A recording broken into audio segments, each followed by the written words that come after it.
I'm Maria Menounos, and you're tuned in to AfterBuzz TV, the ESPN of TV talk. Now, let the buzz begin. Oh, yeah. Hi, guys. Welcome to AfterBuzz TV, Station 19 After Show. I'm your host, Linda Antwi. Welcome. Listen, Shondaland never, ever disappoints. This episode, blew my mind. I was like, why am I in my feelings again? Oh, yeah, because it's Station 19. Guys, this episode had all the things. Indoor fireworks, exactly the title is exactly what it was. It was fireworks indoors everywhere. I mean, Ryan, the store, Andy, it was too much. It was really too much, but let's just dig right in. So the first thing I wanted to talk about was Vasquez. So we got this new fireman that came from maybe like a different shift. I don't know. Not a super fan of him. He's trying to stir up trouble, calling my A-team The View, which I did not appreciate Vasquez whatsoever. But so he's kind of throwing a little wrench into this whole group thing. And you know when you have like your core people and then there's a new person that kind of shakes it up? That's the vibe I got from him. And then we meet the new chief. And rest in peace, Ripley. We meet this new chief, Michael Dixon. And I thought it was hilarious how Dean said he kind of looks like a sex offender. I mean, that's not funny, but he is kind of creepy. We don't know what his story is. We know that he's kind of like TV attention freak, always wants to get the praise and glory from the media. So I think that that's probably going to be his angle. And when he's talking about naming the next police chief, fire chief, I think it's interesting that he's kind of dangling in front of Sullivan. But we don't really know, is Sullivan going to choose his career really over Andy? Because that just is ridiculous. Because, at the end of the day, it's all about the love. So we have our first emergency, and the first emergency is at this store that sells fireworks and probably sells it's like a corner store. I think it's called Rogers 5 and Dime. So they get called to Rogers 5 and Dime because two knuckleheads basically said, okay, you know what? I dare you to set these fireworks off. And of course, when you're playing with fireworks, maybe not so good, especially in a store. So they start this fire and we see a lot of things happen. So if we first see that one of the friends runs away, the other friend hides and he's injured. But we meet this kid, and I think his name is Jesse, if I'm not mistaken, who is hiding in the changing room. And I thought, you know what, it affected me because it's so present day, where he's scared because he doesn't want to go to anywhere where there's groups of people, the grocery store, the movie theater, shopping, all this stuff. And he's only there to get a suit because his sister's getting married, so he's forced to. And he was terrified because the fireworks sounded like gunfire. And in this present day where we know that that's a plausible thing that happens way too regularly, he's just scared beyond scared. And it translates to him being scared in life, to not live his best life because he's so scared that he's going to be shot. And I just thought that was really, really sad. And it just kind of shows us the state of affairs that we're in right now, guys. But lucky for him, Travis is there to talk some sense into him. And when Travis talks to him and inspires him, that, one of the things that I actually didn't think of that this character Travis said was, the media plays into scaring us to not live our lives and to drink and smoke and alter our states of mind just so that we can numb the fear away. And Travis is don't buy into that. Don't do that. Live your best life. Do what you want to do. And I was like, you know what? That's right. Do what you want to do. Whatever it is, you have to know that we're not here forever. So we have to really just live our lives. Okay. that was my little preaching story. Moving on. The second emergency, we see Andy and Ryan. So Ryan's back in town. Woohoo, because I kind of love him. He's back in town. We find out that his girlfriend cheated on him. And the reason she cheated is because she asked him if he was still in love with his ex. And we all know his ex is Andy, and he says yes. So he shows up at Andy's house, and she's home. Why is she home? Because she's benched by Sullivan, because we know that she's in love with Sullivan and Sullivan's in love with her, but it's the forbidden affair. And so he's like, why are you here? And she's like, I'm sick, which she clearly is not sick. And then there's an emergency. She hears screaming and he hears screaming, and it's Ruby, her next door neighbor, who she doesn't really know because she's not really home very often. And Ruby has her own little backstory, single mom, deadbeat dad, and she's washing the dishes. She catches the wine glass the wrong way and really cuts her wrist deeply and needs attention. But, she doesn't have money, so she doesn't want to call an ambulance, which is such a crazy thing to me. It's such a crazy thing that you have to think about, hey, am I going to die here, or am I going to call the ambulance? But I don't want to call the ambulance because I can't afford it. It's mind-blowing. So luckily she has a firefighter neighbor whose dad works for an ambulatory service, and he comes over, and the first thing he says is did you do this on purpose? Do we need to get you help? And she's like, no, I would never. I'm a mom. And so she's whisked away, and we find out later that she's going to be fine. But what we find out in the meantime is Andy and Ryan have their truth moment. So Andy talks about how she actually fell in love with Sullivan, and that she wrecked the best thing in her life, meaning her job. What's the saying that they said? And I probably can't say it on air, but you don't crap where you live, type of thing. And I think that there's going to be more to that story. I think that she is not going to be able to let go of the fact that she loves him, and I think that he's not going to be able to let go of the fact that he loves her. And then now that Ryan's back, and guys, if you've watched this show before, or after show, you know that I say Ryan's the only police officer in Seattle because he's everywhere, and he's everywhere. Now he's back. So I think that we have our new love triangle. We're gonna see Sullivan, Andy, and Ryan in some kind of crazy love triangle, because Ryan always comes back to Andy. It's amazing. Think about all the people that she's gone through in those last 3 seasons, and he always is there for her. So I really think she needs to think about that, and think about hey, this dude is really my dude. He's my guy from day one. But what do I know? So she also tells Ryan that she's fighting with her dad. Her dad called her a slut. And Ryan asks her if she was actually being a slut, and that sluts have the most fun.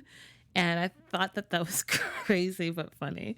But she was like, it wasn't that it was that. It was that she was having feelings that she's never felt before. Now, I think about the past 2 seasons and the people that she loved. And we remember that she was with Jack originally, and she never really actually loved Jack, right? She just didn't.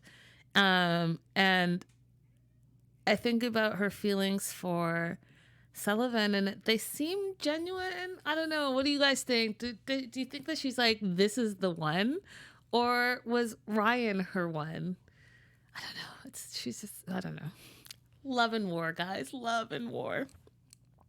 And then so let's talk about Maya and Jack. So last episode we saw that Maya broke it off with Jack because she really is looking out for her career. She really wants to be named the next captain, even though she just was named lieutenant. But she's got that feisty goal-getting attitude, which I think is fine. And I think, go and do you, but don't do it in everyone else's expense, right? So at this fireworks 5 and dime shop, we see her really taking charge and really saying, I am the lieutenant here. You have to hear me roar, type of thing, and take charge, which, is good. But what wasn't good is how she's treating Jack.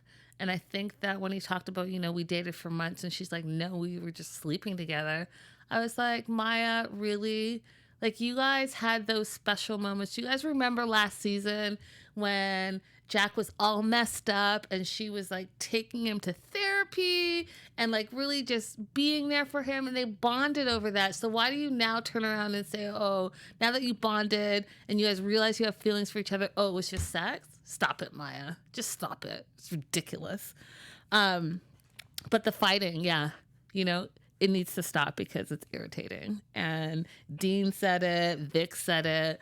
That's why you're not supposed to date where you work, but where else are you going to date? So I get it. But I think the way she's handling Jack is unfair. And I think that she needs to do better. And even though I get why she's doing it, she's trying to distance herself from him and trying to make it like, oh, this is work and I can be professional. And by the way, I'm going to be your next boss. I get it. But that's also your people, Maya. And you don't treat your people that way whatsoever, even if you're climbing the quote unquote corporate ladder. You don't treat your people like that. I thought it was also ballsy of her. So they saved the day, obviously, at this Five and Dime store, and they're gonna go for beers after. Granted, but Maya's like, "Oh, I missed my workout," because she's like in her gym gold medalist winning mode, and she goes to the gym, and Sullivan's there, and he's working out as well, and she talks to him about, you're probably gonna be the next battalion chief. And she tells him that she wants to be the next captain, and she has no conflict like Andy would have conflict. And I thought, again, you're throwing your people under the bus. I get it. You are trying to shoot your shot and trying to climb the ladder, but you don't do it at the expense of your friends. Come on. That's your girl. That's your person. But whatever. She's like, oh, I have no conflict. I'm like Andy. I'm not messy. I don't get attached, and I can focus, which, we see. And I'm predicting this now, prediction way ahead, but she's about to get way messy with Jack. She can't just have like blinders on, like, I'm gunning for this and it's going to all turn out because, it's Shondaland. It never works out like that. But she tells Sullivan that she wants to be the next captain, and she is going to do whatever she needs to do to be that. But, there's always going to be that twist, because we know that there's always a twist in Station 19. So then, fast forward, Dean and Vic and Travis, they're all at the bar, and Jack's there too. And they're watching their new chief talk about how Station 19 saved the day, and it was just one station and they saved the day. Great. And this lady, beautiful lady, comes in, and her and Jack lock eyes, and then it's on. And we see Jack disappear. They get it on, and Vasquez walks through the door, and Vasquez is like, hey, has anyone seen my wife? And you put two and two together. Oh, the wife that's sleeping with Jack in the back? Yeah, we haven't seen Jack in the back. I love that. I'm going to use that hashtag, Jack in the back. We haven't seen her. And so now we know that there's going to be that love triangle that's brewing, and it's going to be ugly for everyone involved, because we already know that Vasquez is not a fan of this specific team at Station 19. And as soon as he finds out that his wife cheated on him with Jack, it's about to just blow up in everyone's face. So I'm looking forward to seeing how that plays out. We see Ben, and let's talk about Ben and his history. And I thought that for someone who also watches Grey's Anatomy and followed Ben's story there, it was really great to see his backstory and a little bit about what makes him tick. So we see Ben with two of his friends in some flashbacks, and they're talking about their new Jordans and their dad's car. And I want to say that it's a convertible Mustang, and guys, hit me up in the comments if I'm wrong, but it looked to me like a convertible red Mustang, which even today in 2020 is a classic. It's a classic car. Love them. So they steal the keys and they go for a joyride because, who wouldn't want to do that as a teenager? You want to feel the wind in your hair and free and be out there and be in a convertible. So they do that. And what we learn about Ben is that he was a bit of an adrenaline junkie. He was a little bit of a daredevil, and he loved that about himself. So him and his friends go kind of to the woods, and they're just like joyriding, having a good old time. And then someone dares someone, which, paralleled the dare at the Five and Dime shop, which, was not a good idea, but you're young and you're dumb. You're going to do these things. So he dares his friend to stand up while they're driving and, feel the wind and all of that. And his friend Danny gets flung outside the car, and they don't know that right away.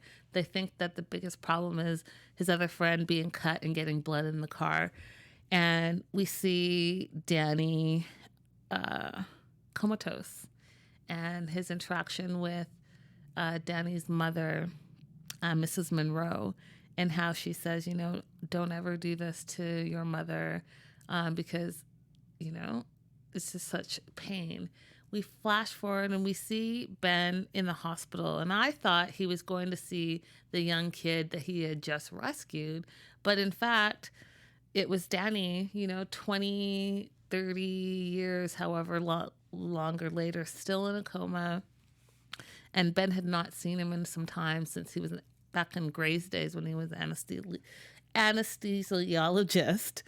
I can speak, guys, I really can. And it was so sad, but then we found out this is part of the reason he got into anesthesiology is because he wanted to save his friend and he couldn't wake his friend up. So he went into a career where he put people to sleep, but he was also able to wake them up. And this whole time, you fast forward his career, all the career moves that he was making. So then he becomes a firefighter because he was trying to save his friend. He's trying to save his friend Danny. So we have this surgeon firefighter who has such guilt over what happened to his friend and his role in what happened to his friend. And that shaped his entire career. I was like, knowing his history is just like, wow, I get it. I get where you're coming from, Ben. You're so complex and multi-layered, and we all have our stuff. And oftentimes I don't think we take time to realize like this decision and this thing that I did shaped this trajectory of my life. So it was interesting to see that about Ben. And then we see Ben go to Sullivan. Now, I'm a little tormented.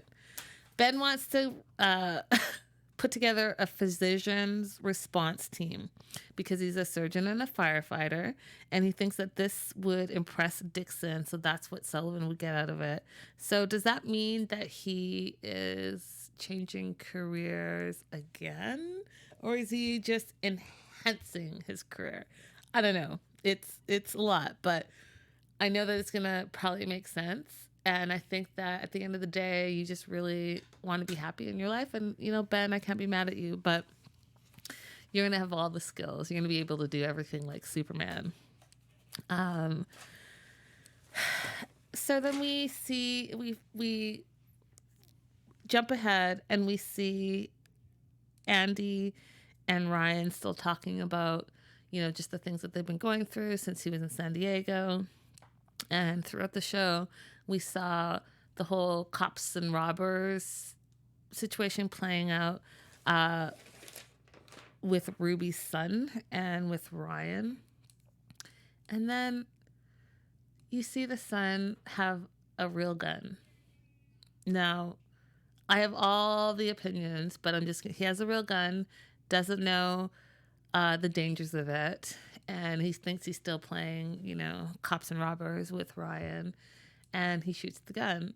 And at first we think everyone's okay, but Ryan gets shot, and Ryan is not doing well. And I was I was so just like, you know what? You guys have me in my feelings. It's only the second episode. And now is Ryan going to die? Like, he just got back. So I want to address that a little bit, guys. And I know that they addressed it at the end of the episode, talking about endfamilyfire.org. Whether you're pro-gun, whatever it is, don't like guns, you like guns, it's none of my business. But if they're in your house, make sure that you have stored them correctly so that no one can get hurt. And what they brought up that I never actually thought about was when you're going to someone else's house and they have guns in their house, definitely ask them how they store their guns to make sure that everyone is safe and everyone in that environment. So much happened, guys. I think I covered it all. So if you've watched this show before, I do some fun fire facts just because I'm a nerd and I think that learning about fires is always interesting to me. So we're going to do a couple of fire facts and let's learn together. So one of the things about fire, if you didn't know, now you know. Fire requires fuel, oxygen, and heat to burn. Second fact, fire is an event or an occurrence, not a thing. So it's an occurrence. It's a process in which substance combines chemically with oxygen from the air and typically give out bright light, heat, and smoke.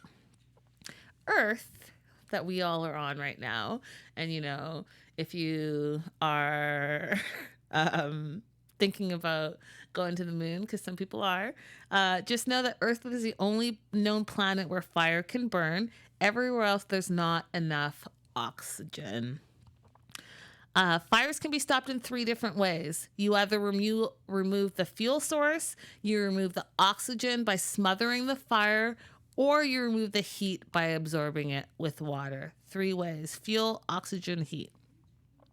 And then the last fun fire fact I'll give you for the day is, did you know that cotton, and don't try it at home, people, I'm just giving you the facts, but cotton will catch fire if super glue is applied to it. And maybe next week I'll show you a fun little YouTube video to show that is actually indeed a fact. But don't try it. I'm just giving you a fact. Don't try it at home, folks. So those are my 5 facts for the week. I am going to do some quick predictions for next week. All right. Because I'm a lover and not a hater, I'm going to predict that Ryan pulls through. I think that this gunshot is going to be a distraction for Andy, and it's going to bring these two closer together. And hence the reason why I think there's going to be a love triangle, because I think that after Ryan heals, she's going to be conflicted with her feelings with Sullivan. I think that Vasquez is going to find out about Jack. I think that's going to be another love triangle, but it's going to be a messy one. But I do think that in this messy love triangle with Vasquez, Jack, and his wife, that Maya is going to start to be in her feelings and realize how much she really cares for Jack. And even though she's gunning for the new position, she's going to be tormented because his eye is on someone else and not on her. So I think that that's going to be a thing. I'm also going to predict that Dean is finally in season 3 going to find love, and it's going to be not complicated, and he's going to be happy and have his happily ever after. I don't think that Sullivan is going to make battalion chief. I think that he's too integral to the show and Station 19 itself and the day-to-day that I don't think he's going to make it. And I think that I don't know who's going to be. Who'd make it?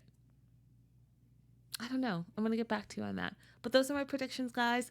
Thank you so much for joining me in Station 19. My co-host Sahai is sick, but hopefully I will see her next week. Sahai, get better soon. We're sending all the hugs to you. Guys, I love hearing from you, so definitely hit me up all across social media at Linda is So Girly. Thank you so much for joining, and I definitely see you next week. Hit me up in the comments. Make sure you like, subscribe, comment, because I comment back. Let me know what your theories are on Station 19 and who you think is going to be falling in love. Bye for now, guys. Our founder, Keven Undergaro, and me, Maria Menounos, would like to thank you for tuning in to AfterBuzz TV. Remember, we're not just the first, we're the biggest in the world, and we're the only destination for all your favorite TV shows. Whatever you crave, we've got it. So go to AfterBuzzTV.com and check out our lineup. Buzz you later. The views expressed herein are those of the hosts only and do not necessarily reflect the views of AfterBuzz TV or its owners or principals.